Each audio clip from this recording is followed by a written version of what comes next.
Welcome back to Asher Auto Styling. I'm Lucas, and today in this video, I want to talk about something that's been bugging me lately, and it's car colors, or the lack of, I guess. When was the last time, you're driving around, you're out in public, and you kind of looked around and noticed every single car is either black, white, gray, or like some type of silver. It's weird. It's like a matrix type of thing. So in this video, I want to talk about why that's the case, what companies are trying to do to fix that, and then how that impacts you as the customer or the consumer. And you're here at Asher Auto Styling watching this, so you know the answer's got something to do with vinyl wraps.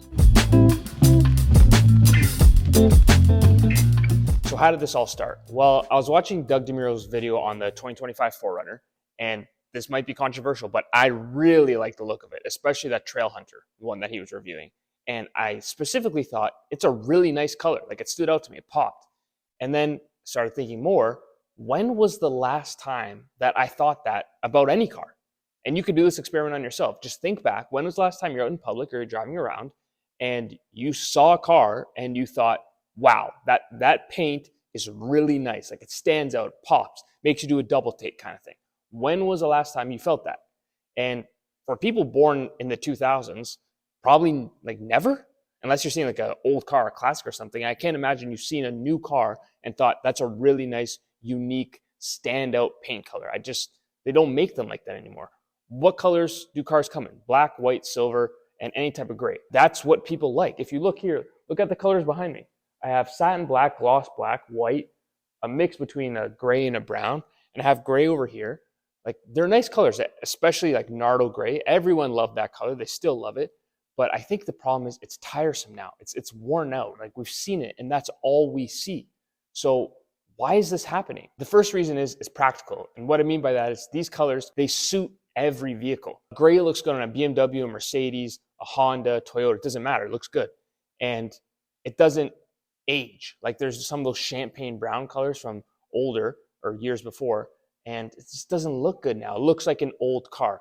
These neutral colors, these blacks, grays, and silvers, they don't age like that. They kind of stand the test of time. Secondly, there's the issue of resale value. So if you're not planning to keep your car forever, essentially, it's hard to sell your unique color vehicle to someone else. If you have a bright purple car, how many people also want a bright purple car? There might be some, but it's less than the amount that could just have a black, white, or whatever, one of those neutral colors. So that's something to keep in mind. So it's kind of like a catch-22. You know that everyone likes these neutral, kind of minimalistic colors. So that forces you to also get one because you want to be able to sell it to those people. By doing that, it just saturates the market or even oversaturates it to the point where everything is black, white, gray, and silver. If customers prefer these neutral tones and they like buying cars in that color palette, it makes sense that automakers are offering fewer and fewer paint options.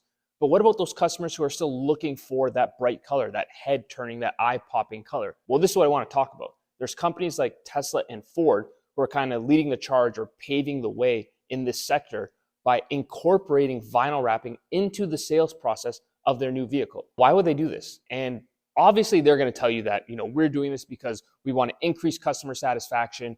We want our customers to be able to choose from, 50 different wrap colors, make sure that they have the exact color that they want for their vehicle and they're happy and, it's specific to them and they can show it off. And, we want to be part of that process.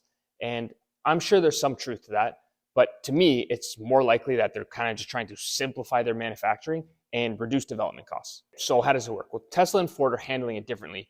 For Tesla, during that buying process, as part of it, you can speak to a Tesla service advisor and they'll help you pick your wrap color and then schedule your appointment to get the wrap done at the Tesla service center. The Ford wrap program is a little bit different. Yes, similar to Tesla, you can pick from, I think, like 50 or 60 different colors. But unlike Tesla, the Ford wrap program, all that work is going to be done at a certified wrap shop. So they're going to have this network of shops that they have approved through their own program. And your vehicle, you schedule your appointment with these wrap shops and your vehicle is brought there. So it's not done at the dealership. Tesla's done at the service center, but Ford will not be done at the dealership. Why is this a good thing? Why would you do this? Well, if your car is getting wrapped by a professional shop or a professional installer, you would assume that they're going to do a good job and your car is going to leave in the exact same condition that it arrived, which is perfect because it's a brand new car. Although wrap is not PPF, it does offer some type of minimal protection and that will preserve your car's paint and hopefully preserve some of its retail value if you decide to sell it in the future. Additionally, there's no headache, there's no hassle factor if you go through either the Tesla Service Center or you go through the Ford Wrap program. You don't have to yourself contact these different shops, find which ones are reputable, which ones aren't, compare quotes, schedule an appointment. You don't have to do any of that. Ford takes care of that, or Tesla takes care of that, and then you're good to go. You just pick up your nice new wrapped car. It seems a little too good to be true, right? So what's the catch? And for me, it's pricing. Simple as that, just the price. When Tesla first unveiled their wrapping program, they were charging $7,500 to $8,000 for a simple color change, and that's American dollars. Now, if you look on their website, the Model 3, Model Y, and Cybertruck, they're between $4,000 and $4,500 to have them wrapped. Again, that's American.